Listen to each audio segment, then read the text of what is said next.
Hello everyone, good morning. দেখো আজকে সকালটা শুরু করলাম লেবু চিনি নুনের জল দিয়ে। আজকে না বাড়িতে গ্লুকন্ডি নেই, তার জন্য। তারপরে ব্রেকফাস্টের জন্য আগের দিন রাতে ভেজানো ছিল মটর। তো আজকে মটরের তরকারি আর লুচি বানিয়েছিলাম। এই কদিন ধরে দুপুরবেলা ভালোই রোদ আর বিকাল থেকে ঝোড়ো হাওয়া, তার সাথে বৃষ্টি। ফলত ওয়েদারটা সেই ঠান্ডা ঠান্ডা একটা ওয়েদার, তার জন্য ভাবলাম একটু ঘুগনির সাথে লুচি বানানো যাক। তো যাই হোক, তারপরে খাওয়া দাওয়ার পরে মাছের মধ্যে আনা হয়েছিল একটু বেলে মাছ আর ছিল কাতলা মাছ। তো এই কাতলা মাছের মাথা না রুই মাছের মাথা আমি জানি না, আমার দেখে তো মনে হলো কাতলা মাছ। তোমরা জানো ভালোভাবে, আমি কিন্তু মাছ ফাছ চিনি না। আর ছিল পমফ্রেট মাছ, 4 জনের জন্য 4টে।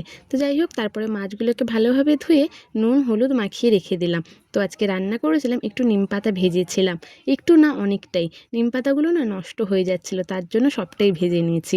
আর পমফ্রেট মাছগুলো নুন হলুদ লঙ্কা গুঁড়ো দিয়ে একদম কড়া কড়া করে ভেজেছিলাম। এই পমফ্রেট মাছের ভাজা না খুব ভালো লাগে খেতে। আর করেছিলাম বেলে মাছগুলো সরু সরু আলু দিয়ে একটু মাখো মাখো তরকারি, আর মাছগুলো দিয়ে লাউ ডাঁটা পাতা সজনা ডাঁটা দিয়ে হালকা পাতলা ঝোল করেছিলাম। বিকালে না এই চিপসটা ভাই এনেছিল, এই চিপসের সাথে এই ট্যাটুটা ফ্রি দিয়েছিল।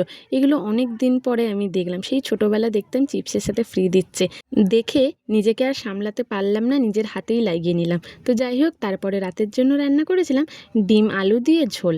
তো ব্যাস, আজকের এখানেই শেষ করলাম, কাল আবার দেখা।